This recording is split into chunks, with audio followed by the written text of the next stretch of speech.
All right, now it has been a month and change since Valentine's Day, which means that we got a whole bunch of new couples out there. Yes, darling. Aw. Now, it also means that there are a lot of people who are in Act 2 or 3 of being scammed. What can we tell folks who are in the middle of a budding romance with somebody they have yet to meet? I mean, meet them. That's kind of a easy one. Well, but what if meeting them, Travis, includes sending them money to buy a ticket to meet you? Nope. Right. So this is, we call this better be sure you're actually talking to a real human being month. I like that. And whatever the acronym for that is, that's what we call it. It's okay to be in a long-distance romance. I mean, a lot of us have been in legitimate long-distance romances. Just don't wire people money, send them tickets, send them compromising pictures that could come back on you. And gift cards. If you're dating anyone online, you're in a long-distance relationship, you haven't actually met them, just never send them gift cards. That is a total red flag. No, but hold on, wait. If you are dating me, everyone, send me gift cards to Home Depot. What if someone is pretending to be you? That is actually what we're talking about today.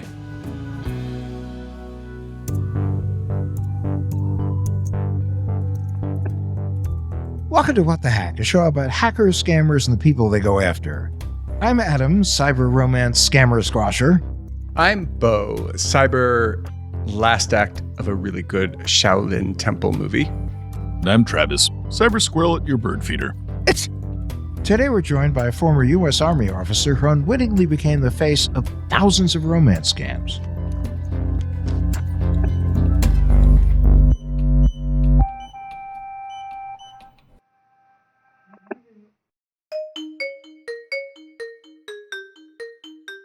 Bryan, welcome to our show, and we're going to be talking about a very touchy subject today, which is romance scams, which has really hurt an awful lot of people. So we appreciate the fact that you've come on and you're going to share your experience with us. So first things first, where are you coming to us from? Well, first, let me say thank you, gentlemen, for allowing me to be on today. I'm always happy to talk about romance scams and what I know of them. I really learned the hard way through my exposure with romance scams. But I'm calling in from Williamsburg, Virginia. And you are a retired member of the United States Army? Yes, sir. I served 26 years in the U.S. Army and retired just a few years ago. Now, not just a retired service person, but you are a colonel, as I understand it. Yes, sir. That's correct. Okay, that is a big deal, guys. It's our first colonel. That is a big deal. Oh, yeah. I appreciate that. I appreciate the recognition. I always like to, I'm really just a soldier. What got you into the service? I always wanted to be a soldier. I grew up on a tobacco farm in North Carolina. And so I knew my future wasn't going to be in a tobacco field. I always wanted to serve. I always wanted to wear a uniform. I kind of detest bullies and people that try to inflict their will upon others. And I wanted to grow up and serve people and defend people that couldn't necessarily defend themselves. Now, let's hone in a little bit. What are you doing in your post-military career these days? What's up?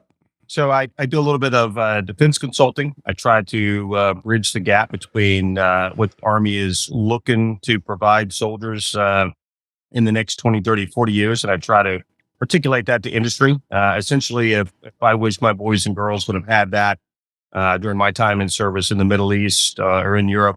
And then my other passion is talking about really romance scams and something that I've become involved with since 2016.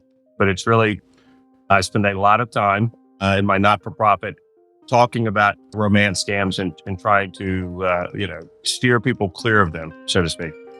So how did you first discover that you were unknowingly involved in a scam? Well, it was like a bucket of cold water was all at once, really. I was just leaving the Army. I was updating my LinkedIn profile, as a lot of people do. I'd never had one. And so I got a contact very quickly from a lady in Canada. And she said, "Hey, I'd like to talk. I'm looking at your profile." And I was naive enough still. So I said, yes. I said, "Here's my phone number. If you'd like to talk, give me a call." And I really, quite frankly, I just assumed it was all about a job or something they were looking for an Army guy to do. And she reached out and said, "Hey, I think we've had a conversation over the last couple of weeks." I'm like, "Nope, I hadn't been talking to anybody." And I asked her to explain, and she said, "Well, you and I have been talking, and I'm going to send you some pictures." She sent me several pictures that I recognized as me off of Facebook, and some Army photos that the Army had taken of me when I was deployed. And then she said, "I'm going to send you a pair of tickets." She sent me plane tickets that had my name on them where I was flying into Montreal. She said, "You're supposed to be in Syria right now."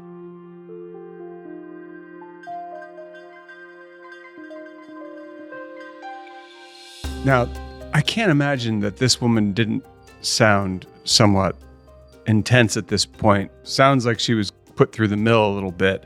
She was contacting you essentially because she felt you were a scoundrel. Am I right?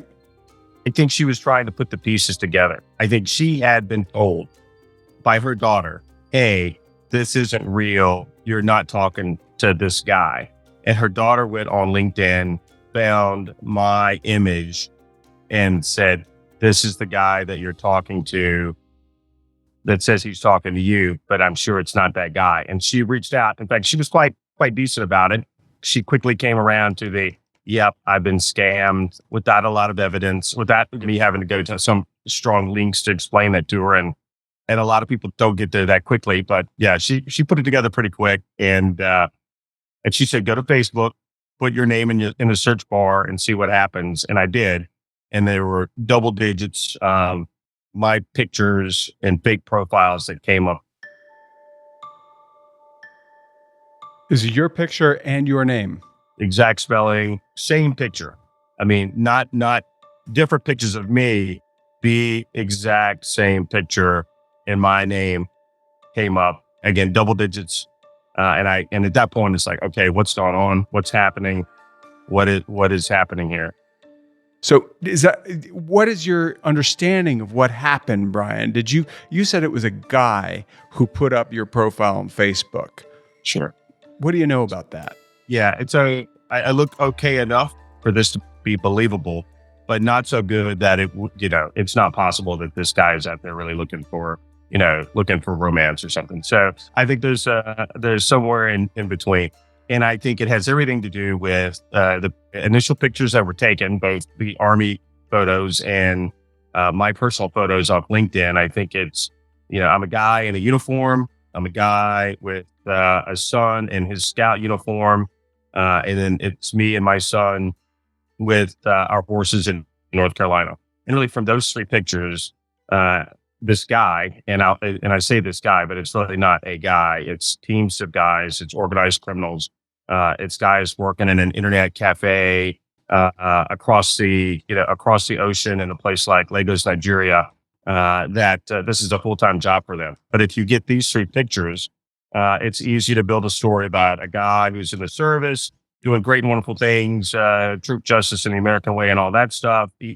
Recognized credibility in the Army. And he's got a boy, and he's a widower, and his son's at boarding school. And all of a sudden now, his son's been injured in a horse riding accident, and he needs money to help him because he's overseas and can't access his funds. And from that, those three images, you can spin a pretty good web. How did you find out it was a team? Essentially, my partner in crime in this, Kathy Waters, who found me in November, and we performed our not-for-profit together.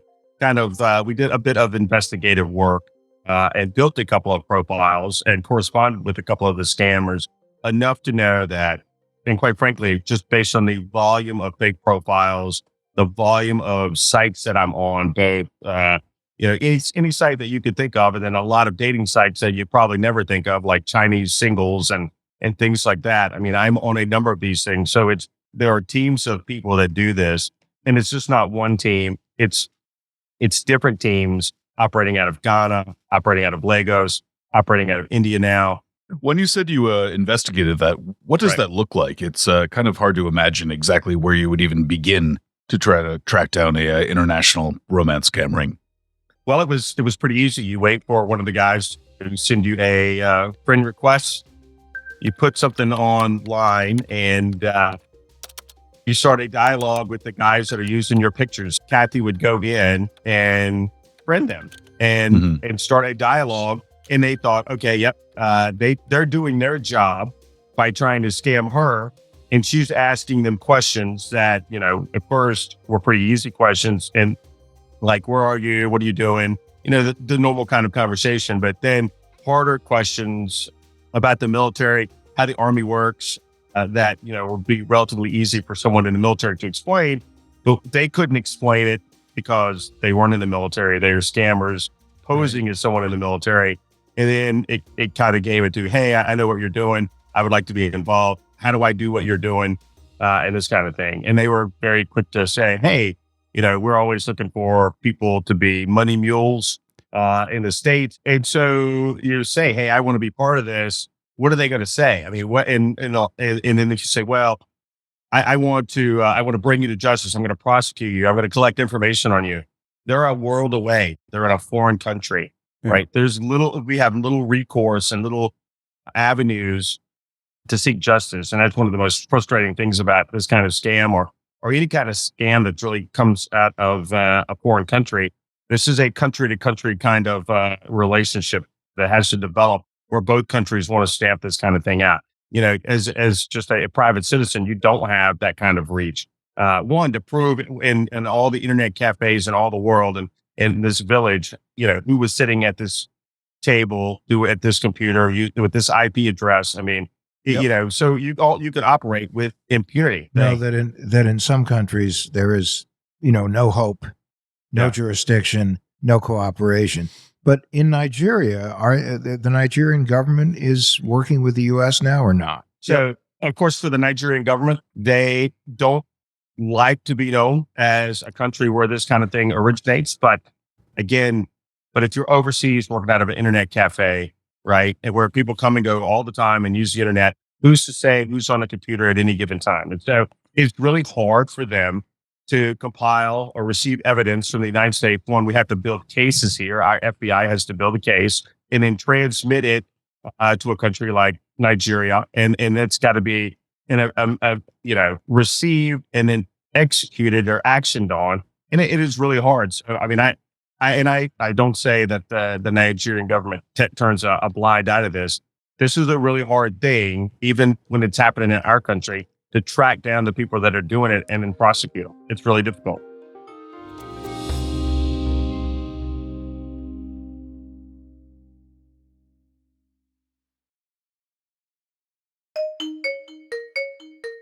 Have you been able to figure out exactly how many copies of your profile are out there right now? So with Facebook still responded and talked to us, they had said I was in the top 3 most replicated profiles on social media. Congratulations. It is, I can tell you, it is not something that you want. Right. Unfortunately, it's me and I don't like it. And I find that, people that I've worked to defend and protect, now being taken advantage of with, my image and my uniform, my credentials are being used to hurt people. And that bothers me. And so I want to do something about it. And so I wasn't trained not to fight back. And the Army did a pretty good job. And my folks and grandparents did a pretty good job in North Carolina, raising me and teaching me to fight back and to stand up for myself. And that's kind of what I'm doing. Fortunately, I've had a lot of help. And, quite frankly, we try to do a number of different things from talking to elected officials about the Decency and Communication Act and what could we do to modify that so social media giants could be held accountable for not acting on and removing fake profiles.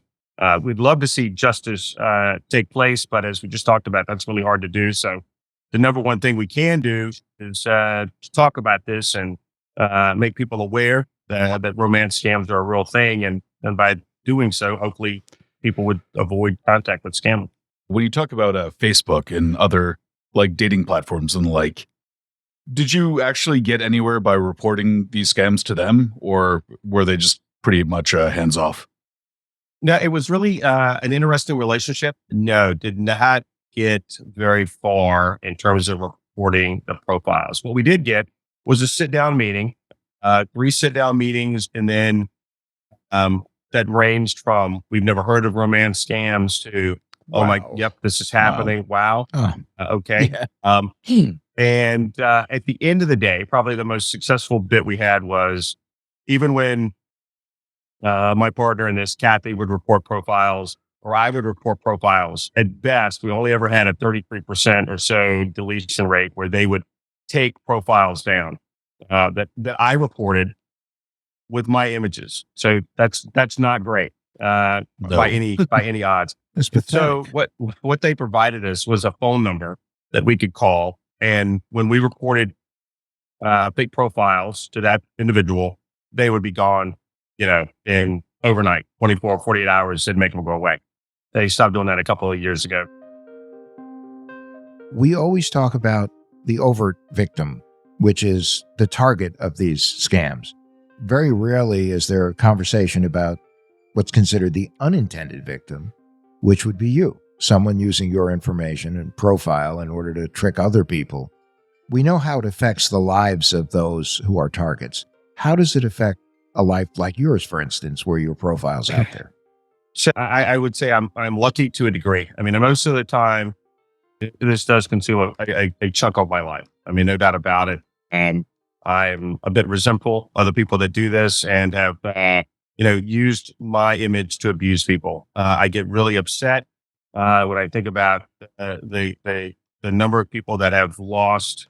I mean, and as you go through and kind of look at it, you realize people have given away money they don't have. People have given away their life savings. People have given away, their parents' money, their inheritance. I mean, they forfeited everything to be, involved in someone that they've never met, and that's tough.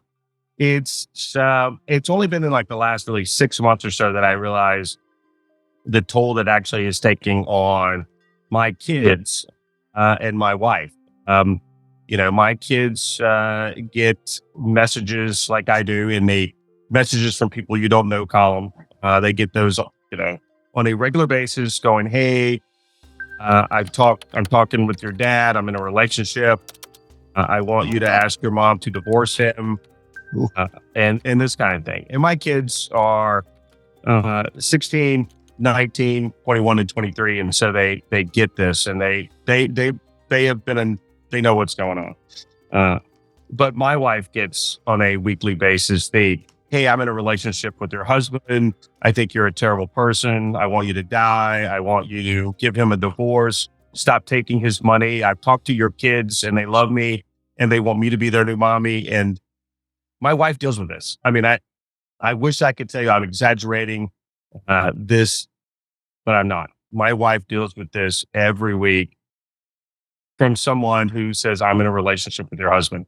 And my wife will go, oh, when was the last time you saw him? And the answer is, well, we've never actually met.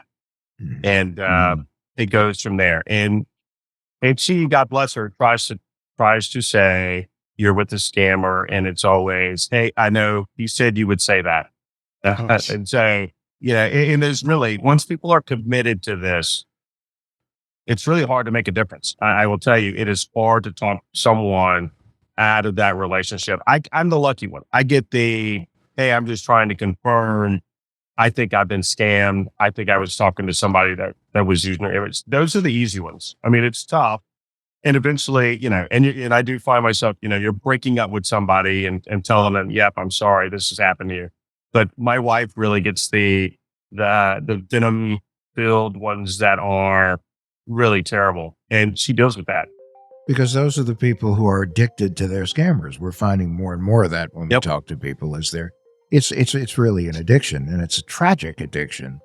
This is a real tough one. And, I'm very sorry that you're caught up in the middle of all of this, because it's got to be gut wrenching, especially for someone who has spent their life defending people.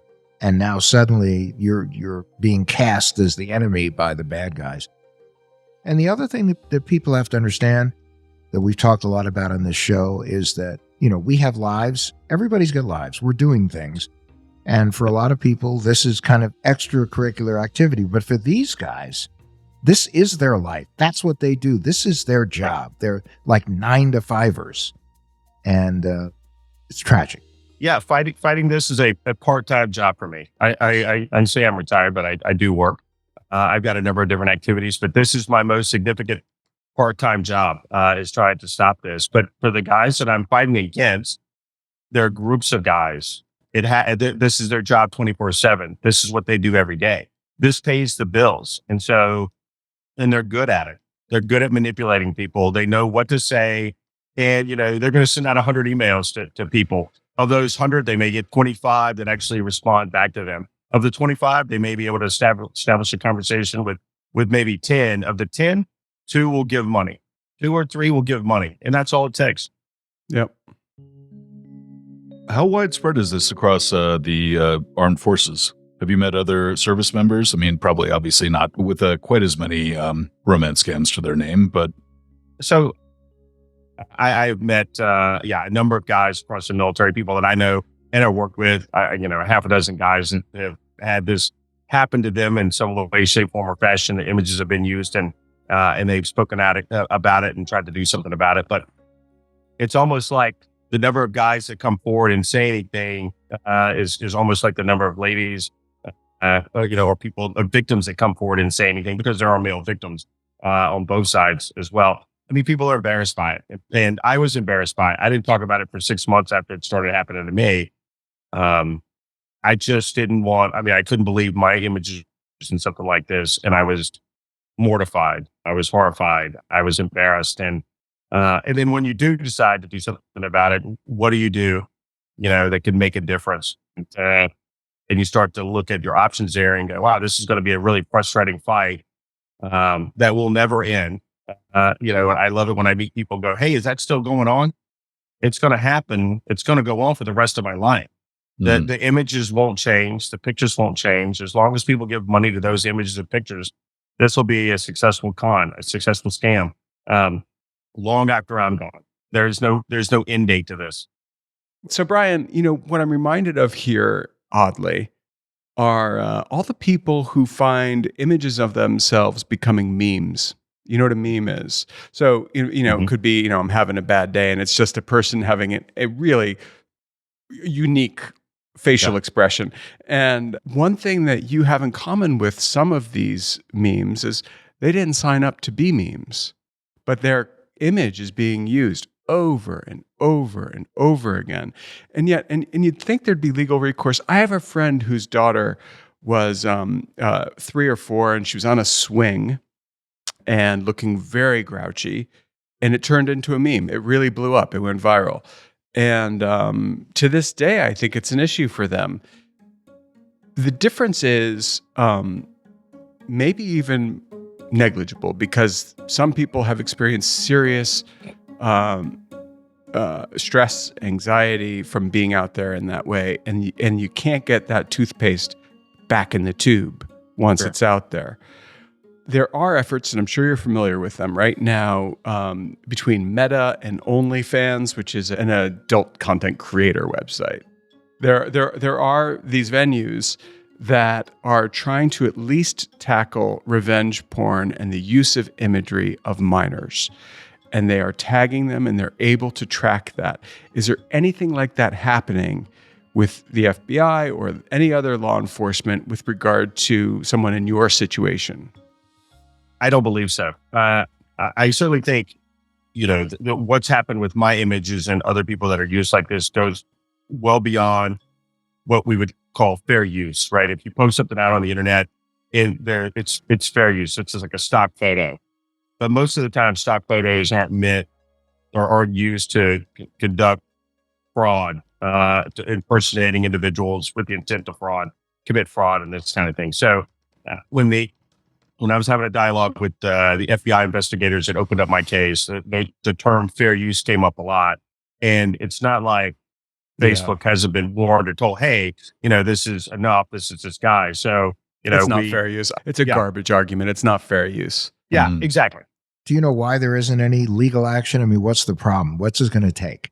So basically, the social media giants, dating sites, Facebook, Google Meets, everybody can hide behind.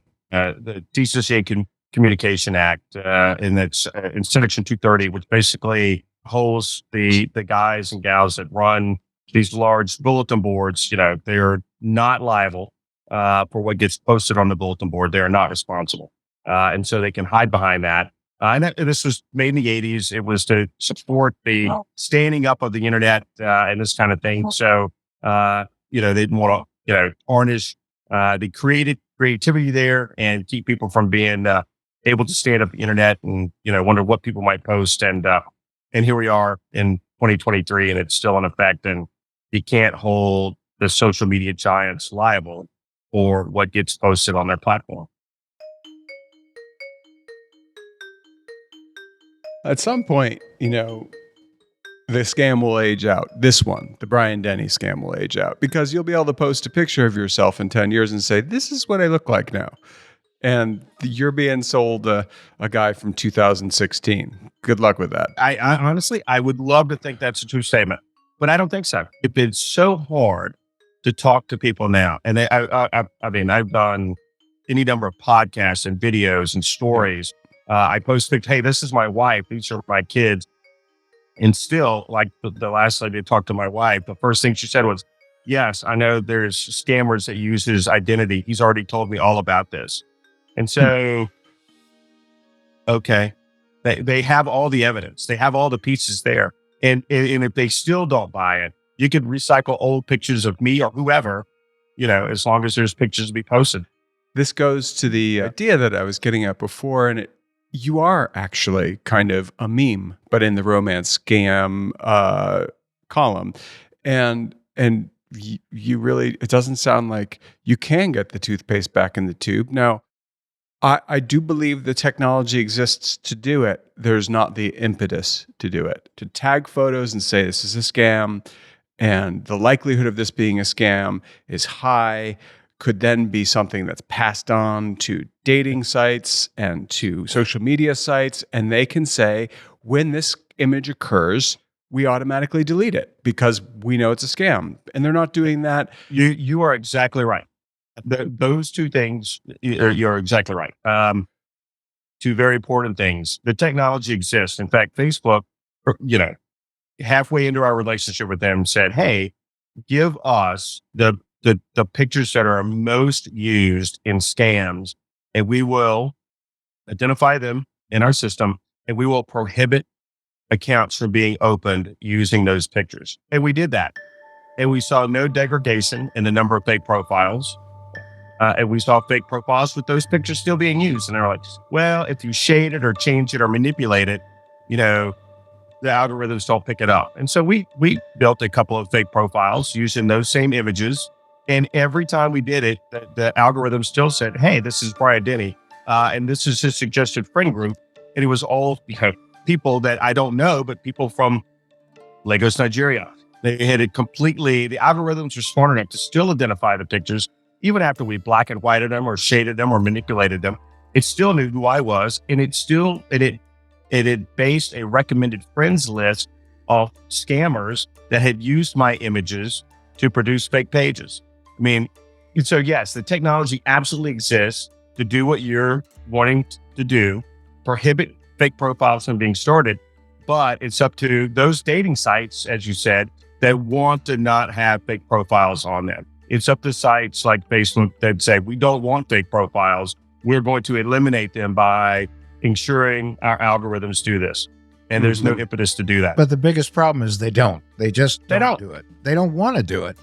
And, the real question is, why don't they want to do it? And that's a question, I guess, for the ages. It's outrageous. It's outrageous. So having lived through all of this, what have you done to better insulate yourself and your family from identity theft, for instance? Well, I can say I don't post a lot of stuff on Facebook anymore. I don't share. I don't share so freely. This is what I'm doing. This is what my family's doing. That kind of thing.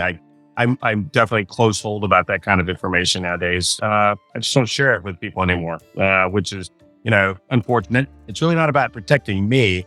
I know that every interview, every podcast, every time I'm doing something to talk about this, there's more exposure to me, which is good in terms of helping people get, involved in romance scams.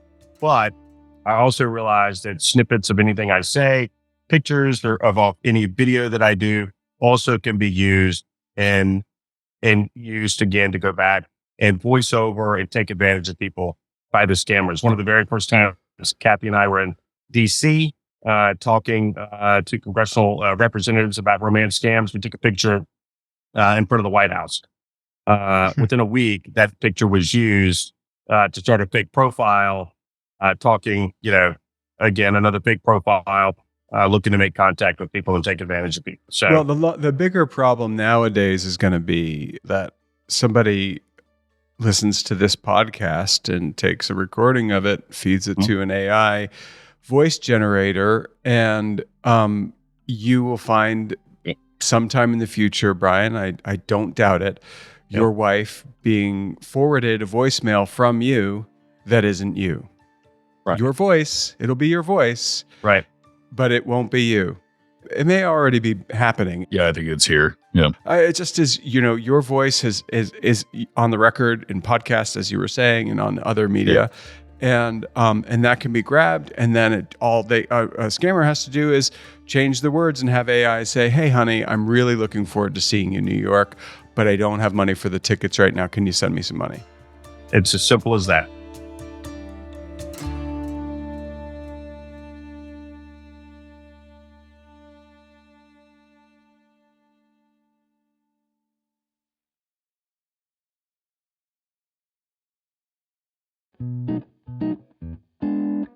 Bryan, how is your organization advocating against romance scammers? How's that going? Really well. I say really well. I could say that because it provides us an outlet to talk about what we've learned about romance scams. And we get a lot of people that log on. You can Google advocating against romance scammers. We've got a Facebook page. If the bad guys are on there, why aren't we? Right. And we've got a lot of good input going into the site. The FBI agent that opened up the case on me, started the case for me, is on our board, and we've got a number of other board members who are dedicated to really bringing awareness to romance scams. So we do a lot of work. There's a couple of resources in terms of how to report romance scams and things like that. But it is really a page where you can get information and kind of talk to other people who have kind of been through the process here. But again, a number one thing that we can do is spread the word and talk about it. Everything else from, bringing justice to some of these folks to change the 230. Those are goals that require a lot more work. But, quite frankly, getting on and talking about romance scams is a pretty easy thing for us to do at this point, and sharing the information about what happens. And what we like to do is have the victims provide an outlet for them to talk. I'm kind of convinced that there's certainly not a lot of these crimes that are reported, which is unfortunate. So that metric never really gets the recognition that it ought to get. I think it's embarrassing to people, like a lot of these crimes might be. And so victims don't report it. I think reporting it helps draw the attention to it that we really need. And reporting and talking about it is often very therapeutic. To kind of get it out on the table and move on. So if one were to charge these scammers with a crime, right, mm-hmm. which hopefully we live long enough to see that happen, right? What crime is it? So I think, you could talk about fraud, money laundering. There's a wire fraud charge in there. I think that's where Western Union went afoul. And I think those are the things that I would look at. Next time someone asks you what crime these people would be charged with, I want you to give a different answer. I want you to say all of them. I can do that. Because, the fact is they are committing quite a few: identity theft, fraud, wire fraud. Gosh, what does the victim of this do? Is there anything practical they can do, whether it's setting up a website that says, for all those who are in love with Beau Friedlander, this is me. What do you do? I don't want to date you.com. Yeah. Well, I don't want to date you.com. We could start up a site, Travis. Well, yeah. So I think one of the things that I've tried to do is one, working to start a not-for-profit that talks about this, I do interviews, I do the podcast, I do, again, I realize it's a double-edged sword. The more I put my picture and my voice, I realize it's probably going to be used by nefarious people to create more products to scam folks by. But the other side of that is I'm sure, I'm confident, I'm positive that we've kept people from being abused through this kind of scam by talking about it, providing information about it, by sharing what we've learned, by starting a site.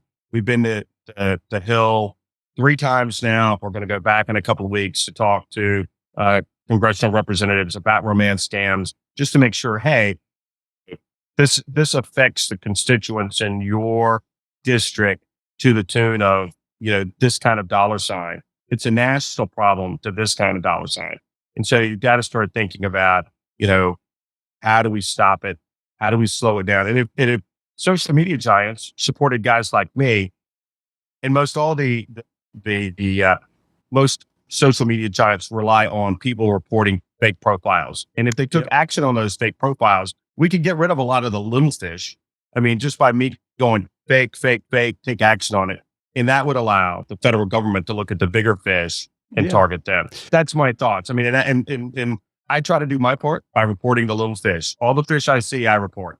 Well, listen, if the little fish depended on their swimming around in Mark Zuckerberg's crocodile tears, they're got some trouble.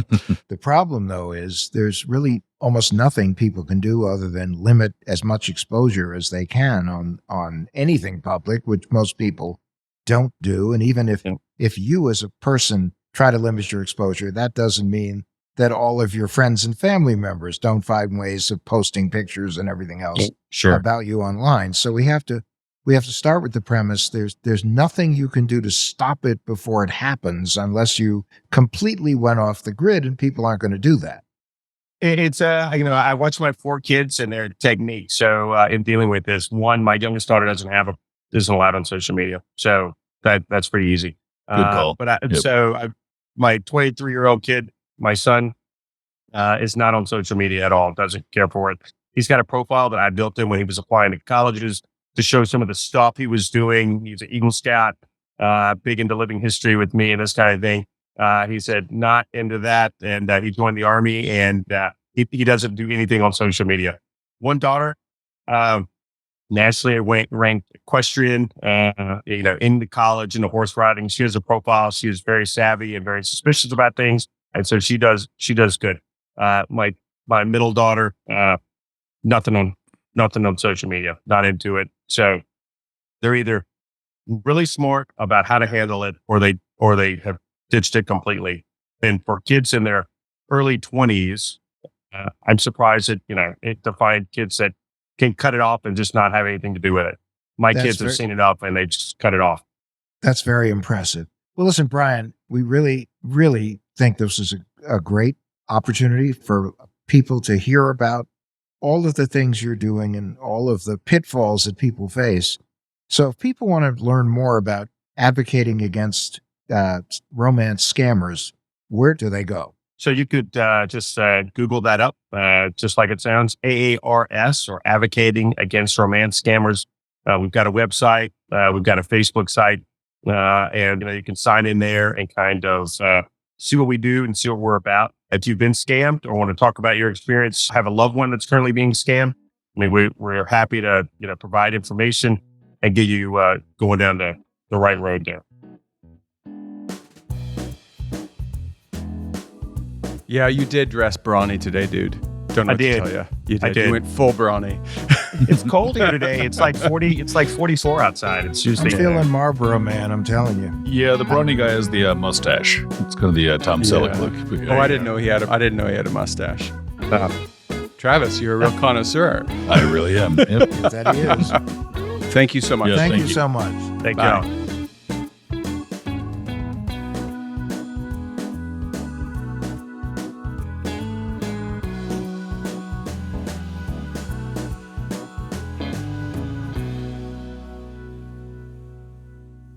And now it's time for the tinfoil swan. Our paranoid takeaway to keep you safe online. So what's on your mind this week? Adam? Well, I personally donate to political campaigns and causes, but there is one thing I hate about it. Politicians bothering you for money. Well, besides that. See, when you donate money or sign up for any kind of cause, you're donating your contact information, which campaigns sell faster than I can eat a jar of peanut butter in my sleep. That's pretty fast. Very. No real response to that one. But when a candidate taps out of a race and endorses an opponent, it usually includes access to their list of donors and supporters. Well, I hate all politicians, and that's all I have to say about this. Certainly. And when your email address starts getting shared with other organizations, it kind of makes you vulnerable to phishing scams. If a scammer knows your email address and then what issues matter to you, they got a great hook. So if you give money to a politician or organization that say is against animal cruelty, then they know they can send you an email with a picture of a puppy that tugs at your heartstrings and asks you for your payment information. Everyone loves puppies. Hey, come on, really? Beast. Dirty. But as far as emails are concerned, it works the other way too. If you get an email from a political cause or a stance that you're diametrically opposed to, and there's an unsubscribe link. Yeah, you're playing my song now. That's right. Unsubscribe. And that, my friend, is what phishing scams rely on. They want you to click on a link. Sometimes the link leads to malware. Sometimes the link will take you to a page to capture your payment card information. But at the end of the day, the goal is to get that click. You know what? Don't even open those emails. Most email clients have a button that just says unsubscribe. This is junk mail. These shtoons make money selling the very fact that your email is valid, which they know when you open it. What's a shtoon? Yeah, what is a shtoon? Look it up. Well, a lot of the time, you might just be a stepping stone for a bigger scam. The goal may be just to get your data to compromise your employer and to leverage that against someone further up the supply chain. Okay, so what is the takeaway here, guys? I never thought you'd ask. The easiest solution is just create a separate email account for any political or charitable activities. That helps silo your identity and to create a separation between your personal life, your work life, and your political or civic life. I'm not doing this. You also answer calls that are marked as scam likely. So, yeah, there we are. Fair enough. As much as it seems like a hassle to deal with multiple email accounts, it's a lot bigger of a hassle to deal with the fallout of identity theft and other scams. That's true. And at the end of the day, doing what you think is the right thing politically or otherwise shouldn't have to mean putting a target on your back for scammers. Be careful. And that, my friends, is our tinfoil swan.